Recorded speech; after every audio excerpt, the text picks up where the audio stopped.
private citizen takes on a large corporation. Is it a case of David versus Goliath? Plus, a former sheriff goes before a judge to admit wrongdoing. The Night Beat is next. WCJB-TV 20 News Night Beat, simulcast on AM 850 WRUF. WCJB-TV 20. This is TV 20 News Night Beat with Paige Beck, Joe Brown, sports, and meteorologist Bill Quinlan, weather, and the TV 20 News team. Good evening. Alachua County Commissioners won't do it, but a citizen of Newberry will.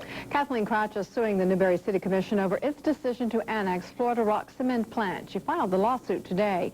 TV 20's Yolanda Wakefield is following the story. She joins us live from our newsroom. Yolanda? Jim and Paige, it looks like the city of Newberry is headed to court after all. Kathleen Crouch is appealing the commission's decision to annex Florida Rock's land. She says the annexation violates Alachua County codes. The annexation ordinance creates an illegal enclave, and it also tries to annex property that's not urban in character and therefore not a good candidate for annexation. Kathleen Crouch's attorney says the city of Newberry violated Alachua County's Boundary Adjustment Act when it annexed Florida Rock's property on January 25th. It's an argument that county commissioners considered last week. They voted 3-2 not to sue. Crouch says Florida Rock Cement Plant won't be properly monitored in Newberry. City officials aren't surprised by the lawsuit, but say they will regulate the plant. We want to respond according to the state and national regulations. We want to comply with that, and we're going to make sure that we enforce those laws. The mayor of Newberry says the city already hired engineers and geologists, but critics of Florida Rock say state emissions guidelines aren't enough. They want the county to maintain control. With all due respect to Newberry, they're wonderful people, but we don't think they're a large enough municipality to be able to monitor the environmental issues that the cement plant presents. Newberry is in the process of re-annexing, which means there probably were some legal problems with the initial annexation. But Newberry's mayor sticks with the decision and is ready to fight it out in court. Since it has happened, we're going to go forward with it, and I'm going to ask our commissioners if there is a suit that we'll turn around and countersuit for legal cost.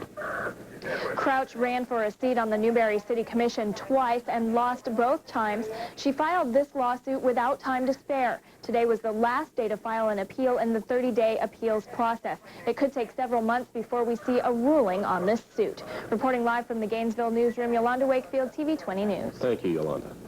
A former sheriff known for taking a hard line on criminals admits to stealing and official misconduct. Ken Ergel said he changed his plea in court to save his family the spectacle of a trial. Kathy Bellich reports.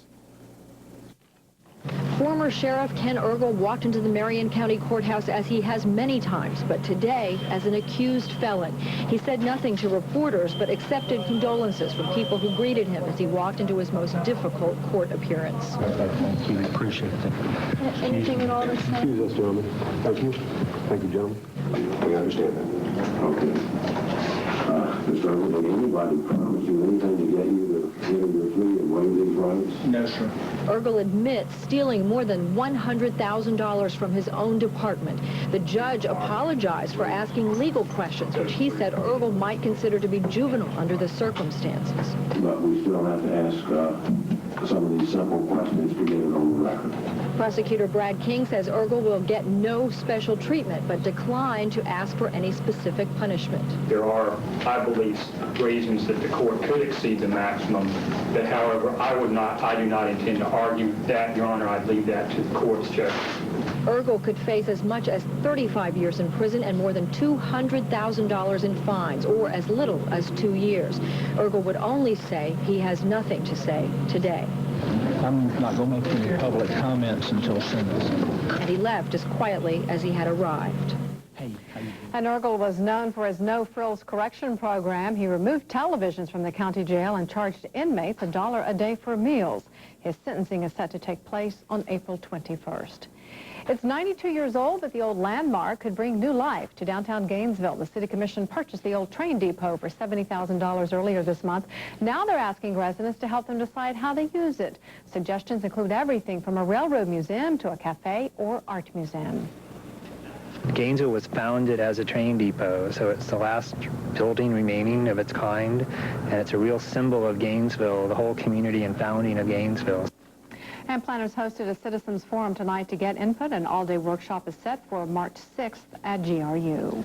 Florida's comptroller turns up the heat on illegal lenders. Bob Milliken started today by finding and removing the president of one company called Cash Cow. Milliken ordered a $230,000 fine for the company and its president, Jeff Swank. At an October hearing, Cash Cow customers testified they paid exorbitant amounts of interest on short-term loans. Some payments translated to interest rates as high as almost 800% a year. A second man is in jail for the so-called screwdriver burglary. Sheriff's deputies from Marion and Alachua counties arrested 23-year-old William Shane Combs of Gainesville. He's charged with grand theft stemming from an ongoing multi-county burglary. He was taken to the Alachua County Jail where Christopher Combs also is being held. Deputies say Christopher Combs used screwdrivers to break into hundreds of homes in retirement communities around the state. Now, investigators are working to try and identify more than 1,000 pieces of jewelry. Pictures of the jewelry can be seen on the FDLE's website. You see there on your screen, or you may call this toll-free number at 1-800-226-6481. Please be ready to give your name, address, your case number, and the name of the subdivision where you live. Did the head of one of the country's largest black religious organizations commit crimes for personal gain? Closing arguments continued today in the trial of Reverend Henry Lyons, head of the National Baptist Convention USA. Pat Neal reports his attorneys say Lyons' problem stemmed from a bad business deal with greedy corporations. Like the biblical tale of David and Goliath, attorneys for Dr. Henry Lyons say he took on big business to benefit his flock. Corporate giants and the little preacher. Corporate giants and the little preacher. Lyons is president of the National Baptist Convention, one of the largest black religious organizations in the United States. He and co-worker Bernice Edwards are charged with swindling more than $4 million from corporations. The state says Lyons and Edwards sold phony mailing lists of church members to companies that wanted to market life insurance, credit cards, and cemetery plots. The state claims Lyons and Edwards, a convicted embezzler, took the church's money and spent lavishly, buying a pricey waterfront home, furs, cars, and jewelry. Lyons attorneys say the church hasn't complained, so the state should stay out of its religious affairs. Next thing you know, are they going to be writing sermons, telling us when to pray, when to get on our knees, when to get up, when to get back down, when to get up? But prosecutors say when a church leader like Henry Lyons breaks the law, the state must seek criminal conviction. The jury is expected to get the case Thursday. Pat Neal in Clearwater, Florida. A Gainesville woman fights for justice after a devastating accident. In November of 1997, Michelle Richards almost died in a head-on collision. Richards' attorney says the driver of the other car, Natalie Gifford, had been drinking and using drugs. State troopers never administered a blood alcohol test. The defense wants the case thrown out because of insufficient evidence. I don't know how she can sleep at night. I know she's obviously got some kind of an addiction, that she has the disease, and she needs help, and it just scares me that who is going to be her next victim. The next hearing will be held March 3rd. A judge will decide whether or not to dismiss the case. Florida lawmakers will decide whether or not to randomly drug test public school students, and the statewide proposal is drawing a lot of controversy. Groups like the American Civil Liberties Union say they will fight it if it comes into practice. Sponsors think it will cut drug-related crimes on campus. Chris Kimura reports. In 1998, more than 9,000 Florida kids were arrested for drug crimes, many on school campuses. Now Republican lawmakers are considering a controversial plan to randomly test all school kids for drugs, an idea that raises eyebrows. A different story, I think, for high schools, elementary schools. I mean, I know that seems ludicrous to even think that, but in this day and age, I mean, you have kids of all ages doing all types of substances. That's a horrible idea. Larry Spalding is with Florida's branch of the American Civil Liberties Union. To him, the testing smacks of unconstitutional smoke rings. When any type of drug testing is used, that there should be a reasonable suspicion. We've never liked this concept. But Brian Stewart's seen drugs and what they do. He supports on-campus testing. For underage children, obviously people that haven't reached the age of maturity, I mean, you might, I think, could do that and there wouldn't be any legal questions. Some police agencies have agreed, but they're in for a fight. While law enforcers have shown support for this random drug testing plan, civil rights experts have come out swinging. If this bill is passed, there'll be several organizations, including the ACLU, which will file suit, and I'm confident we will prevail. Lawmakers have a first crack at the bill starting next week. In Tallahassee, Chris Camore reporting. Governor Bush, who could ultimately decide the issue, has not indicated his position. The leader of the nation's oldest and largest civil rights organization tonight spoke at the University of Florida. Kwesi Mfume, president of the CEO and president of the National Association for the Advancement of Colored People, spoke as a guest tonight of Accent, his 5-point agenda: civil rights, political empowerment, education, economic development, and youth outreach has become the even when some in your number and some in my number want to go the other way and to talk only about the individual or the individual group, I pray that you will build those coalitions anyway. Before becoming NAACP president, Mfume represented Maryland in the U.S. Congress for 10 years. Coming up, will it be another weekend to bundle up? Bill has our forecast. Plus, here's a great way to deal with Mother Nature. We'll be right back. If you have a news tip, call the TV20 News Hotline. From Gainesville, 377-2020. From Ocala, 368-2020. Pound 20 toll-free on any United States cellular phone. Or send email to TV20news@WCJB.com. Or check on our website at this address, provided by AtlanticNet. If you have a... Children and your grandchildren love to get your attention. Now it's your turn to start being the center of attention with Florida's minivan, Silhouette by Oldsmobile. Enjoy car-like ride and comfort, versatile seating, and extra storage room to handle all your needs. Start having fun with Silhouette Premier's exclusive video entertainment system. Silhouette by Oldsmobile, ideal for your active Florida lifestyle. Now get $1,000 cash back on Silhouette at your Florida Oldsmobile dealer. Well, the South loves trucks, that's all there is to it. For work or play, just get out and do it. The truck stop of the new South. The new Dodge. This Dodge Dakota Club Cab Sport boasts a Magnum V6, air, even an automatic, yet it leases for just $199 a month. So it's no surprise to us that Dakota's once again been ranked most appealing compact pickup. The truck stop of the new South. The truck stop of the new South. The new Dodge. Last weekend, sneak preview audiences discovered the funniest movie to ever win their hearts. The Other Sister. I wonder who thought up sex in the first place. I think it was Madonna. The Other Sister, rated PG-13, starts Friday. February Fast Finish. At Super 3 Toyota dealers. The shortest month, biggest savings. Cash back up to $2,000. Last chance for 5-9 financing up to 66 months. Or drive America's bestseller, 99 Camry, air, automatic, and more. No security deposit, $229 a month. Your choice, 99 Corolla, air, automatic, and more. Or 99 Tacoma, air, stereo, and more. $169 a month with no security deposit. $169 a month. February Fast Finish through March 1st. See Gatorland Toyota Gainesville. Roundtree Moore Toyota Lake City. See Luca Toyota Ocala. Everyday people.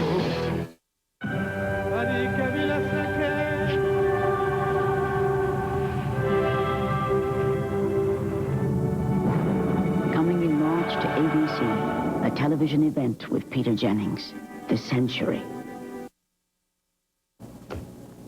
A winter storm leaves behind lots and lots of snow in the Tennessee Valley. It was cold enough to close schools and cause some traffic problems.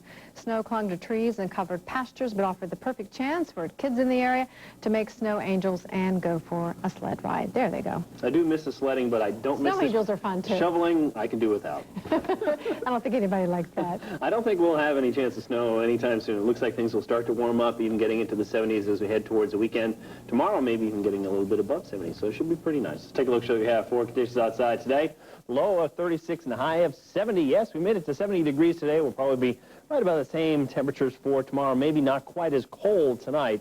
And we may even see a little bit of fog out there as we head into the early part of tomorrow. We're watching one storm move off the east coast, another one come into the northwest. This will be moving across the country, generally staying well to the north because we're in a bit of a zonal flow now. We do have a little bit of a trough here. That's a little dip in the jet stream that's bringing some of the colder air in from Canada, and that's why we're seeing a little bit of snow here. The coldest air is back up behind this into Minnesota and North Dakota, but this system has very little moisture to work with up to the north, and our last cold front pushed through late last night, early this morning, bringing us a few showers, and the storm did not develop quite as strong off the east coast. It is pushed well offshore, so they may see just a few light snow showers, about 1 to 3 inches of snow possible in the outer portion of Massachusetts towards Cape Cod. As we look back out towards the west, a weak low-pressure system in the panhandle of Texas will bother no one for now because very little moisture associated with this, but high pressure in the southeast will keep us dry for the next couple of days. Looks like skies should remain rather clear. We're seeing a few clouds out across the ocean in the Gulf Stream waters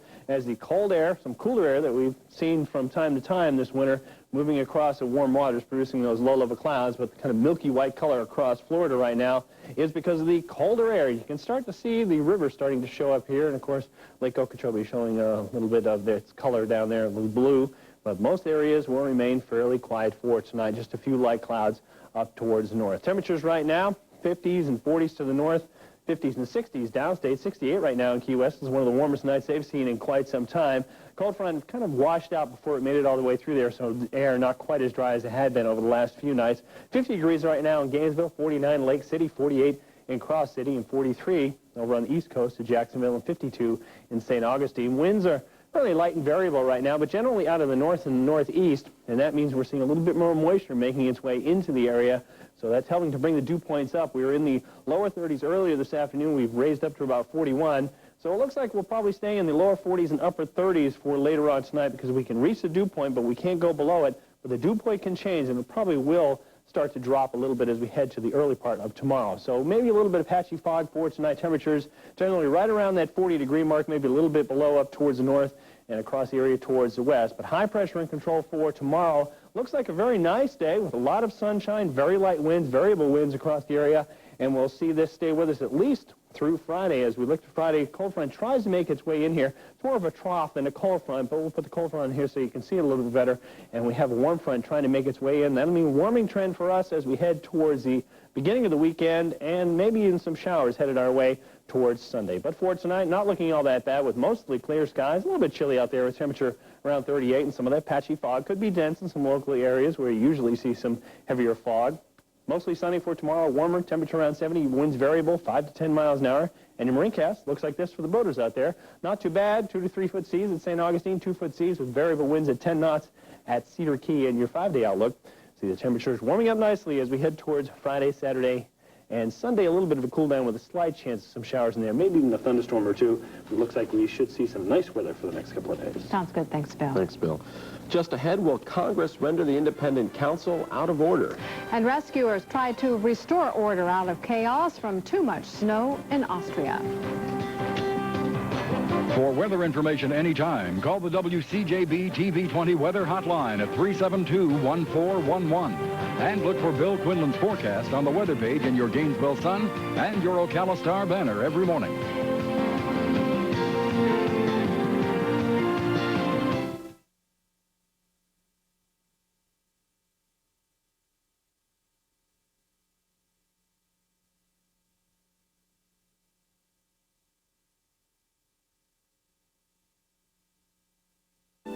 Time to unwind, to smooth out life's twists and turns in the quick, agile DeVille.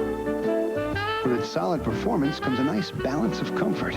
Leather, CD, available heated front seating areas. You're comfortably in control. And there's never been a better time, because right now you can take charge in a 1999 DeVille for only $4.99 a month. DeVille, for the time of your life. The Cadillac dealers of Florida, the luxury leaders.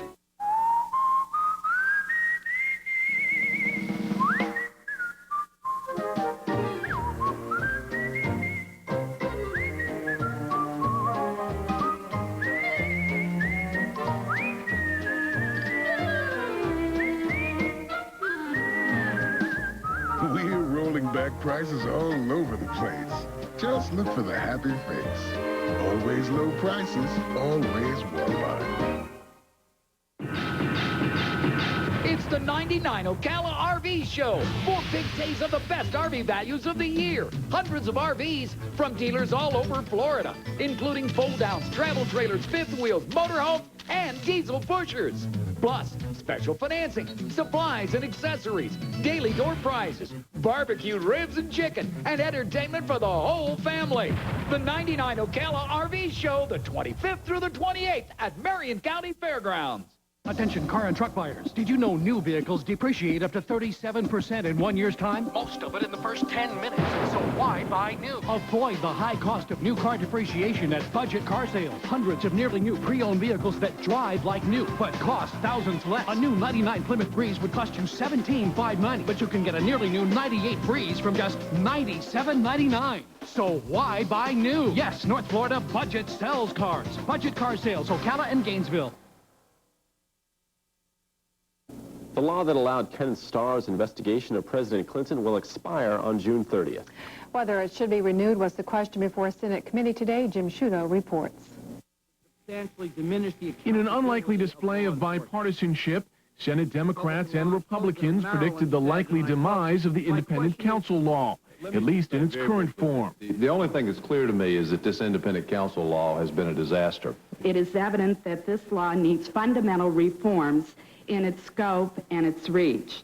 Congress created the independent counsel law in the aftermath of Watergate as a way to permit the investigation of senior government officials without political interference. Since then, 20 different independent counsels have led investigations costing $165 million. But it's the often scrutinized work of the current independent counsel, Ken Starr, that has raised momentum to terminate the statute when it expires on June 30th. Still, the chairman of the committee, now looking into the law, says Congress should consider amending it rather than abolishing it. You know, a knee-jerk reaction based upon recent circumstances might have been what caused us to go start down this road to start with, and we probably would be best served not to do that. As for the president, he preferred not to make his feelings known. Because I have been, to put it mildly, closely involved with the operation of the statute, I think I would like to leave the maximum amount of time for others to make their opinions known. One suggested change would be to allow future independent counsels to investigate only those offenses which are alleged to have been committed while a senior official is in office. Such a rule would have prevented some, but not all, of Ken Starr's investigation of President Clinton. Jim Sciutto, ABC News, Capitol Hill. A Texas jury will hear closing arguments tomorrow in the penalty phase of the dragging death trial. The jury that convicted John King must decide whether he should get the death penalty for killing James Byrd Jr. Prosecutors say King is prone to violence and should be executed. The defense is arguing for life in prison. A second avalanche struck the area around the Alpine village of Galter, Austria today. It buried several more people and killed at least one.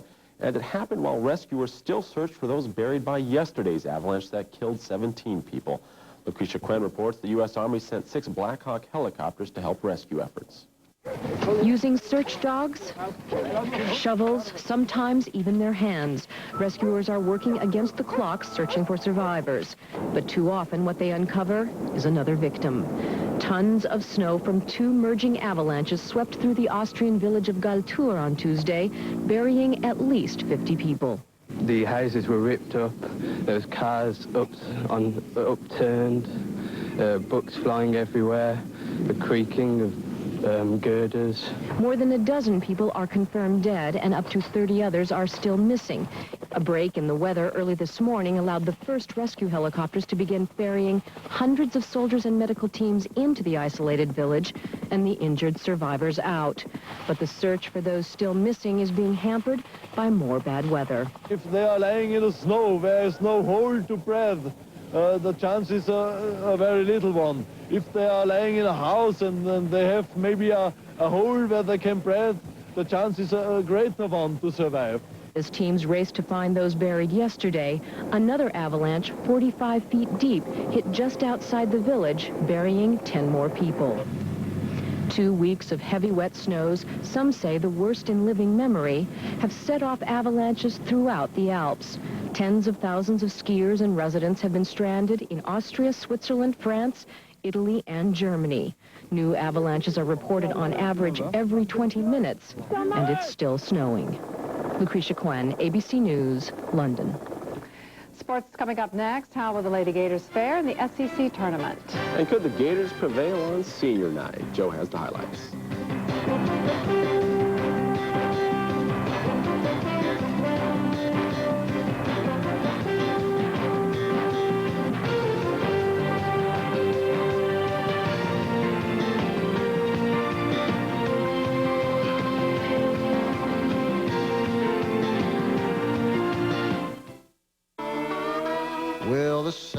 loves trucks, it's all there is to it. For work or play, just get out and do it. This Southern Edition Dodge Ram is easy to drive home thanks to either a low lease or equally low price. It's all decked out, too, including a mighty Magnum engine. And that's power you can count on, because Dodge Rams are America's longest-lasting line of full-size pickups. The truck stop of the new South, Ram-a-lamma. The truck stop of the new South. The new Dodge. Tom Vincent's a guy who's always looking for a deal. Hey, Tyler, buddy. Hi, Tom. Listen, I hear you're the big man down at Bell South. Well, Hey, listen, we go way back, huh, Tyler? Yeah. So you think you could hook me up with some caller ID, some call waiting, maybe a little of that three-way calling? How much would that run your old buddy? Well, with Bell South Complete Choice, you can have your local phone service and you're picked from up to 20 calling features for one flat rate. Yeah, Complete Choice. Just between you and me. If you don't use Advantage, scratch your ears. If you don't use Advantage, scratch your ear.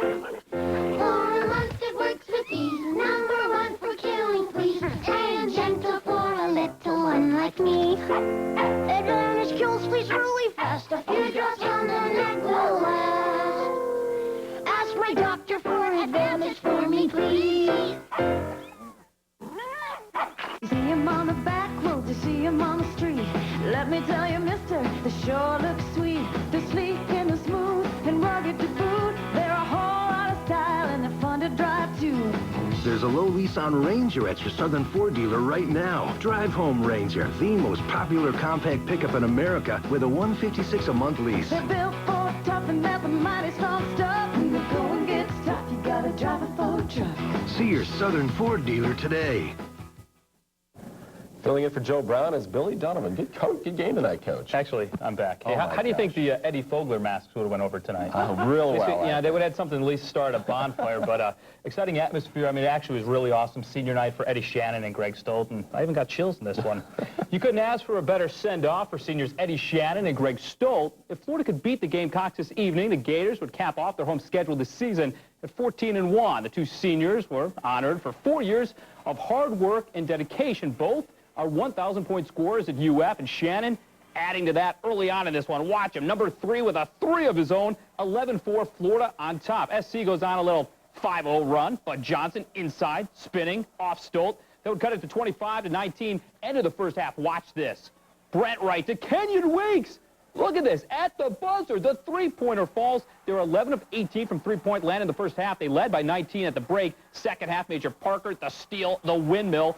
52-33 Florida, and then we cannot end tonight without a Greg Stolt three-pointer. He's the all-time leader in that department. Wow, the big three right here. He had 8 points for Florida, and Gators roll over South Carolina 89-61, making it even more special. The Gators do so on senior night.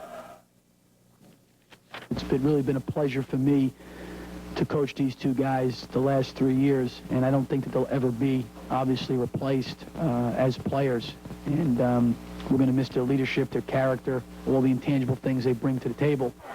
From real class to a real clown, South Carolina's Eddie Fogler exhibited a lack of charm and decency afterwards.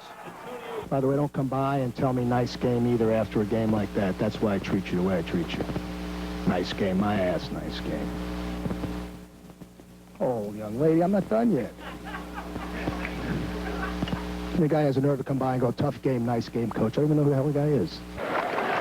So Florida improves to 19-6 overall, 10-5 in the SEC. Their regular season finale is Saturday at Vanderbilt. And speaking of the Commodores, they visited Rupp Arena in Kentucky in senior night for the UK. Ashimu Everett getting the steal. This guy's been awesome in his UK career, laying this one up and in. How about Shazam with the jam there? And Wayne Turner, also a senior, as is Scott Padgett, all going out in style as they win it 88-63. And wow, Wildcats 11-4. That's good enough for a first-place tie in the SEC East with Tennessee. And college basketball scores tell you about Duke wins big time. They'll play North Carolina on Saturday. Auburn, wow, number 2 Auburn upset by Arkansas 104-88. Maryland wins as St. John's. It's Wisconsin. They lost to Ohio State 63-54 in overtime. It's Indiana, Texas on top of Baylor 62-52. Syracuse behind Eton Thomas's 25. They get by Boston College. And it's Temple over Fordham 71-49.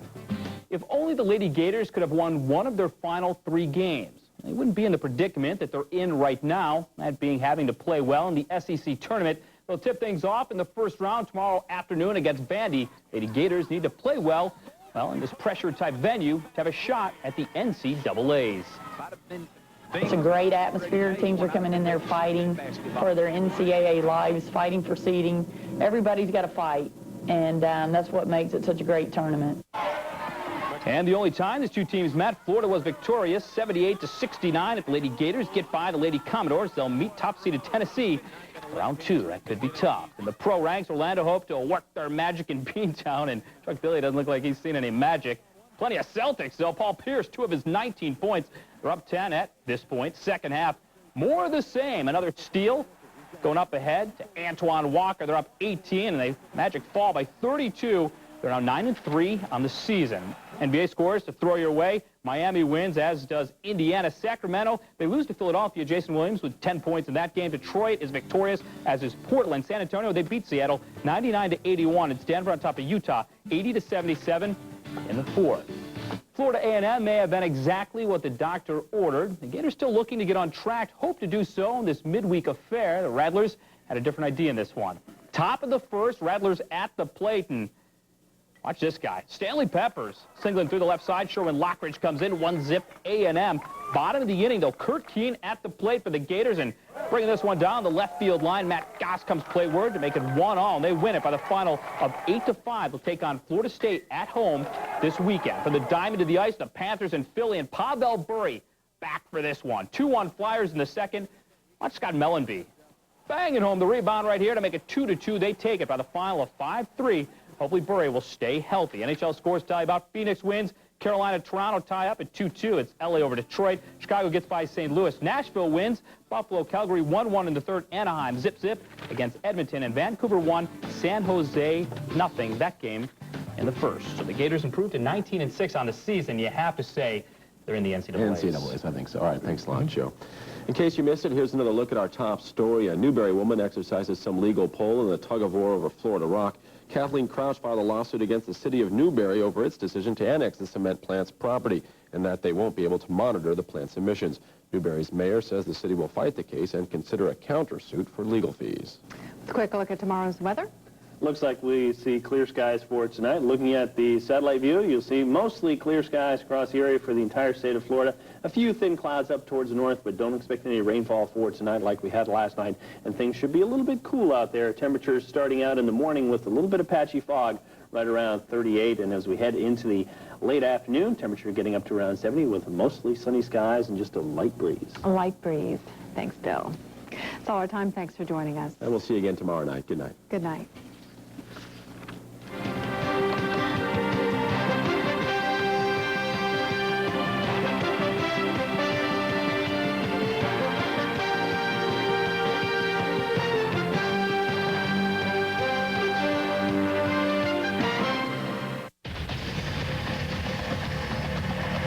Dodge Neon is designed for fun in the fast lane.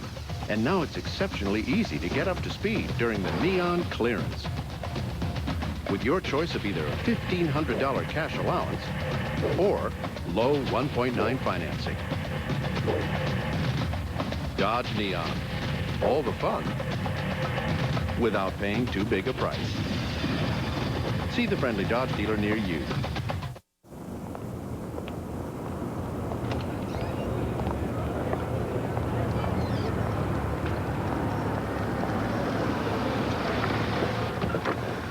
The new Saturn Coupe has been conveniently redesigned, so it's easier for your friends to get in.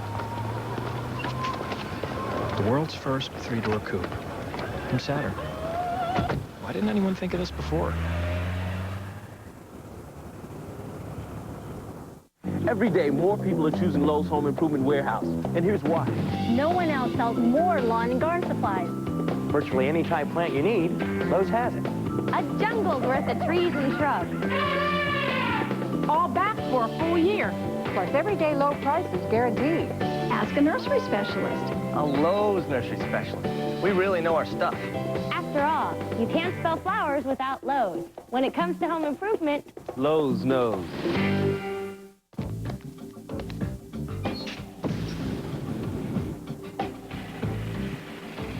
Honda presents a solidly constructed offer on the Civic sedan.